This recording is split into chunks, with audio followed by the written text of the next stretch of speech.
A Malaysia Airlines flight with 239 people on board, including 4 Americans, has gone missing. At this hour, a desperate search is underway for MH Flight 370. A new search is getting underway for the Malaysia Airlines Flight 370, which mysteriously vanished without a trace more than 10 years ago.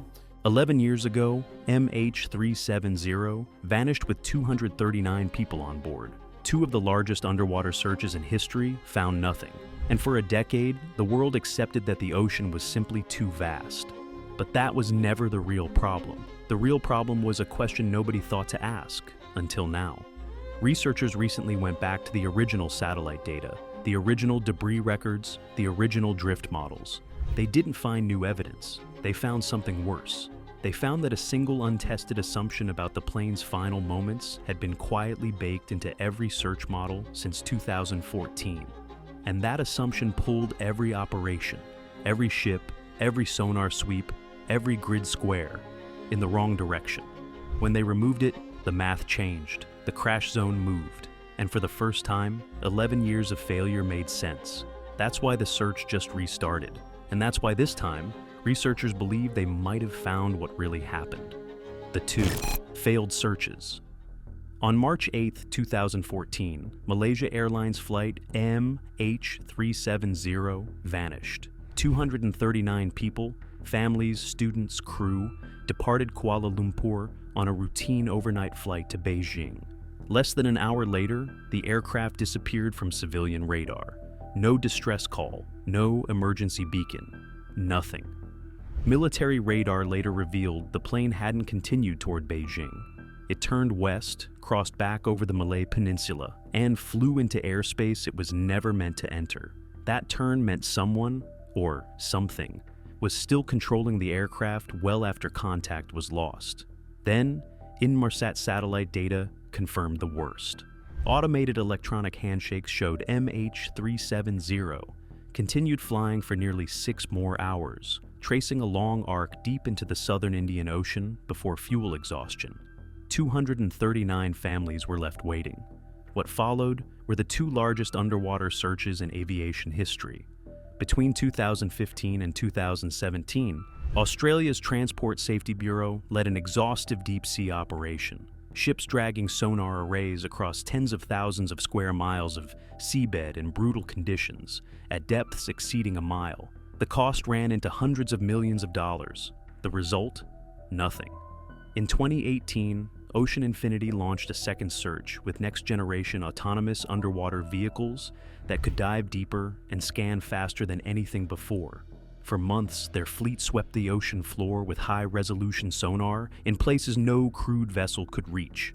Expectations were enormous, and once again, nothing. Think about that for a second. Over 46,000 square miles of ocean floor scanned, 2 different teams, 2 different eras of technology, billions spent, and an entire Boeing 777, one of the largest commercial aircraft ever built, still missing. How is that possible?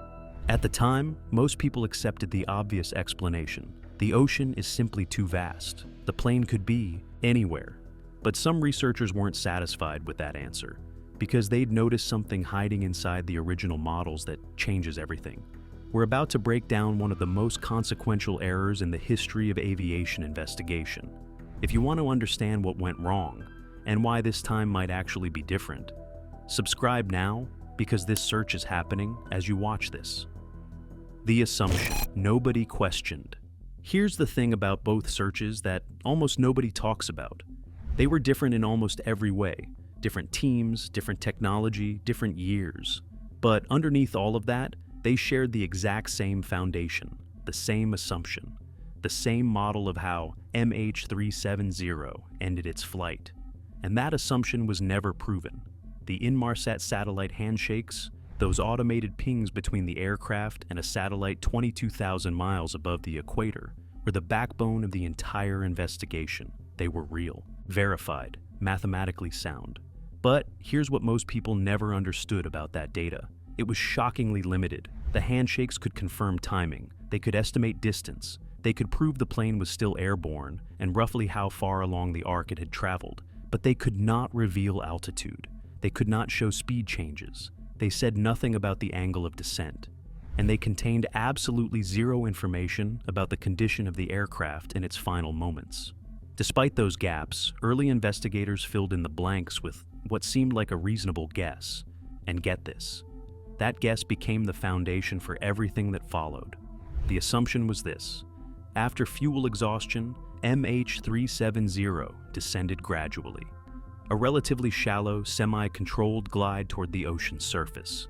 The plane was expected to drift downward, not plummet, not spiral, not dive. That single assumption dictated where to search. If the descent was shallow, this crash site would fall close to the final satellite arc. If the impact was relatively gentle, debris would enter the water in a compact, predictable pattern. From there, ocean current models projected where floating fragments might drift over months and years. Those projections were compared to debris recovered later on distant shorelines. It looked logical, it felt scientific, and it was built on an idea the satellite data never actually supported. Dr. Chari Pattiaratchi, a professor of coastal oceanography at the University of Western Australia who conducted extensive drift modeling for the investigation, described the sensitivity of these models in stark terms. Even small changes to the assumed point of impact, he noted, could shift projected debris paths by hundreds of miles. The models were only as reliable as the starting point fed into them. And the starting point was, at its core, an educated guess. Now, this is where it gets really unsettling. Nobody lied, nobody fabricated data. But a critical gap in the evidence was quietly filled with an assumption. And, over time, that assumption hardened into accepted fact. It shaped search grids. It determined priority zones. It directed where hundreds of millions of dollars were spent. And when the wreckage wasn't found, the conclusion wasn't that the assumption might be wrong. It was that the ocean was simply too big. But the satellite data never said the plane glided. It never said the descent was controlled. It never described how MH370 entered the water at all. Those ideas were layered on top of the data, by necessity, to convert incomplete information into a workable search plan. And once they were embedded in the models, they were never stripped back out. They became invisible, load-bearing walls inside a structure that everyone treated as solid, every search grid drawn, every priority zone ranked, every briefing delivered to grieving families telling them we're looking in the right place. All of it rested on an assumption that was, at best, a guess, and, at worst, flatly wrong. If MH370 didn't glide, if it dove steeply or spiraled or broke apart before impact, then the crash site could be miles from where every search team was looking. Every drift model would point in the wrong direction. Every priority zone would be misplaced. 239 families waiting over a decade for answers that were never going to come from those coordinates. A decade of effort aimed at the wrong patch of ocean. That realization didn't come from new satellites or new wreckage. It came from a researcher staring at the existing data and asking a question that should have been asked years ago. What if we remove the assumption and just let the evidence speak? And when they did, the answer didn't just shift, it moved. The debris was talking all along. In July 2015, a barnacle-covered piece of aircraft wing washed ashore on Réunion Island, a small French territory east of Madagascar. It was a flaperon, a movable section of the trailing edge, and it was quickly confirmed as belonging to MH370. First physical proof. The plane had crashed into the Indian Ocean. Over the following years, more fragments surfaced. Mozambique, Madagascar, Tanzania, South Africa. Each piece was authenticated and recorded, but here's the catch. For years, that debris was treated as passive evidence, background confirmation. In the original search framework, investigators assumed a crash location first, then ran drift simulations forward in time to predict where floating fragments might travel. When recovered debris appeared roughly where the model predicted, the model was considered validated. When it didn't line up, and sometimes it didn't, the discrepancies were written off. Unpredictable currents, random chance, noise. The weakness was obvious in hindsight. The entire approach assumed the starting point was already correct. It used debris to confirm a conclusion, not to challenge one. Dr. David Griffin, a senior oceanographer at CSIRO in Australia, who contributed to multiple drift analyses, later acknowledged that some of the debris findings had always been difficult to reconcile with the assumed crash zone. Fragments arriving too late, appearing too far north, patterns that didn't quite fit the predictions. At the time, those inconsistencies were tolerated. In retrospect, they may have been the most important signals in the entire investigation. And get this? A team of researchers decided to flip the entire model on its head. Instead of projecting debris forward from a presumed crash site, they ran the simulations in reverse. They took each recovered fragment, its location, the date it was found, the seasonal behavior of ocean currents during its estimated drift time, and traced it backward, through monsoon cycles, through current reversals, through surface flow patterns stretching across thousands of miles of open ocean. The result: stopped them cold.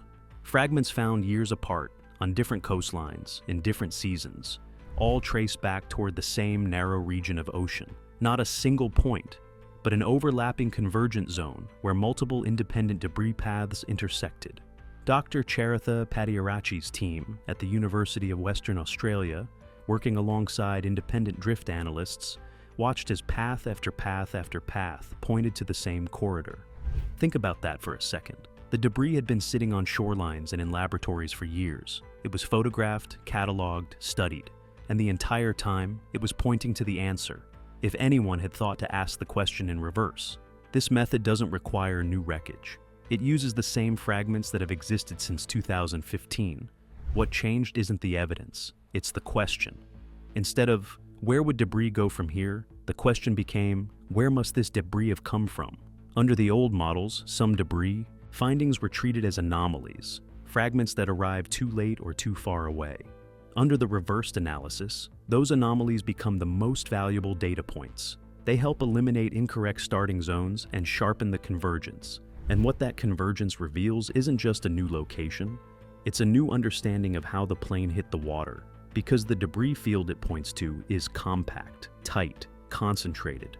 And that only makes sense under one condition: an impact scenario that nobody in the official investigation wanted to consider: the steep dive. Once the glide assumption was removed, a completely different picture of MH370's final seconds emerged, and it changes everything. The revised analysis suggests the aircraft didn't glide. It didn't drift downward. It may have entered the ocean at a steep angle and at extremely high speed, something closer to a near vertical dive. That single change reshapes the entire investigation.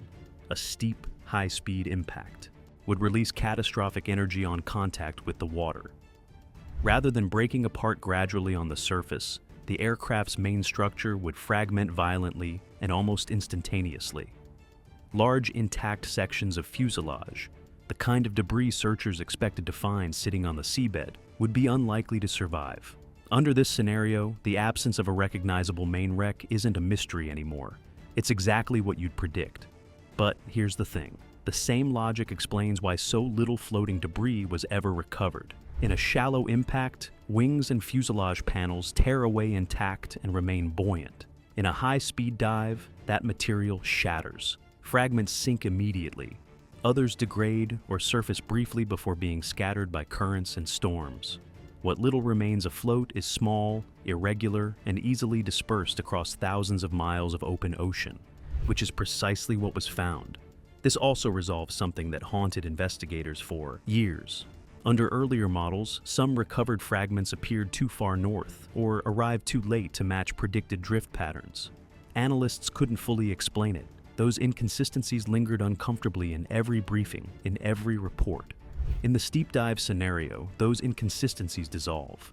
A compact, concentrated debris field, combined with seasonal current reversals driven by Indian Ocean monsoon patterns, would naturally produce scattered, delayed, and geographically uneven discoveries along East African coastlines. The pattern that confused everyone for years is exactly the pattern a steep impact would create. Richard Cole, an independent aviation analyst who has spent years reviewing MH370 flight dynamics, described the moment this implication became clear. A decade of assuming the plane glided had made the search area feel enormous and diffuse. But removing that single constraint suddenly made the math converge.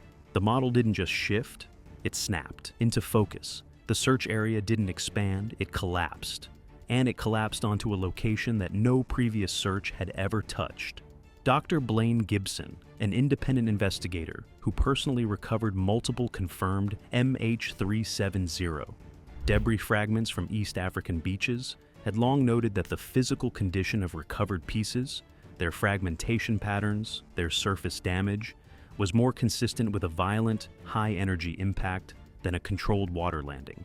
For years, those observations sat uneasily alongside the official glide assumption. Under the steep dive model, they finally fit. Now, this is where it gets really unsettling.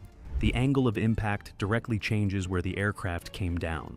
Earlier searches focused on zones close to the 7th arc, the final satellite handshake line, because a shallow descent would place the crash site nearby.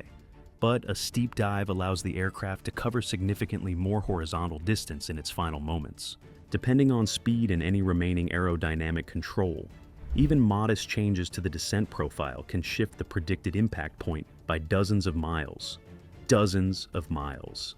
In the deep ocean, with terrain that's rugged, that's the difference between finding the wreckage and sailing right over it. And those dozens of miles, they push the likely crash site just outside the boundaries of everything that was previously searched. For 11 years, 239 families waited for answers that were sitting, possibly, just beyond the edge of every grid square ever drawn. Close enough that earlier search tracks may have nearly intersected the wreckage, far enough that they never saw it. That's not a technical observation. That's a gut punch. And it's the reason this search exists. The new corridor. When everything is brought together, satellite timing, fuel endurance, atmospheric conditions, and reverse debris drift, the data stops expanding uncertainty. It starts compressing it. What emerges is a new search corridor. It still originates from the same Inmarsat records that guided every previous effort. The satellite data hasn't changed. The debris hasn't changed. What changed is the framework through which all of it is interpreted. The new model no longer assumes a shallow descent. Fuel estimates are re-examined alongside upper atmospheric wind behavior during the aircraft's final hours. When these variables are aligned, without the old assumptions forcing them into a predetermined shape, they consistently converge on the same narrow band of ocean. Dr. Victor Iannello, an independent researcher and engineer who has published extensively on MH370 flight path reconstructions, described the moment the revised corridor crystallized. Years of data that had resisted clean alignment suddenly locked together when the glide constraint was released. The corridor didn't appear out of new evidence. It appeared because something that had been blocking, it was finally taken away. The result is a search zone dramatically smaller than the original 7th arc area. Instead of tens of thousands of square miles of uncertainty, the corridor compresses into a far tighter region. And crucially, critically, it sits just outside the boundaries of previously scanned zones. In waters that deep, with terrain that rugged, a difference of 30 miles might as well be 300. Sonar only sees what passes directly beneath it. If you're scanning the wrong strip of seabed, you could pass within shouting distance of the wreck and never know it existed. This is the core technical reason the search was approved again. For years, proposals to restart had failed because they offered nothing fundamentally new. Same data, same conclusions, just more ocean. That wasn't justifiable. This time, the proposal was different. It didn't ask for more ocean. It asked to test a specific correction. A precise, falsifiable claim about where the search went wrong and where the aircraft actually lies. By narrowing the corridor instead of widening it, researchers demonstrated this wasn't a repetition. It was a focused verification of whether one early assumption had quietly steered the entire investigation in the wrong direction for over a decade. That precision, that testability, is what convinced Ocean Infinity to go back. The search restarts. On December 30th, 2025, search vessels returned to the southern Indian Ocean. No press conferences, no premature claims. The operation restarted with a single objective: test the hypothesis. From the very first phase, the strategy broke from everything that came before. Instead of casting a wide net across vast uncertainty, the team began gathering fresh, high-resolution sonar data designed to eliminate areas that should contain wreckage if the new model was wrong. This wasn't a search, it was a structured falsification test. And here's what happened. The early results didn't contradict the model, they strengthened it. As sonar scans came in, search teams systematically ruled out large sections of surrounding seabed. Each exclusion wasn't just a patch of empty ocean crossed off a list. It was a direct test of the hypothesis. Every area eliminated reduced uncertainty and compressed the remaining search space toward the predicted corridor. No announcement has been made claiming the aircraft has been located. That silence is deliberate. Sonar data requires careful verification. Every potential contact on the seafloor must be cross-checked before any conclusion is drawn. What has been confirmed is more restrained but deeply significant. A substantial area of seabed has already been excluded, and the exclusions are consistent with the model's predictions. This marks a clean break from every previous effort. In earlier searches, scanning thousands of empty square miles carried almost no diagnostic value. The uncertainty was too broad. This time, absence matters. Every empty zone directly tests the framework and sharpens confidence in what remains. And there's something else that's different. This search has a built-in kill switch. If MH370 is not found within the defined corridor, the hypothesis itself fails, openly, measurably, and without ambiguity. That level of accountability has never existed in this investigation before. Previous searches could scan endless ocean and call it inconclusive. This one draws a line and says, the answer is here, or our model is wrong. There's no middle ground, no moving the goalposts, no expanding the grid and asking for more funding.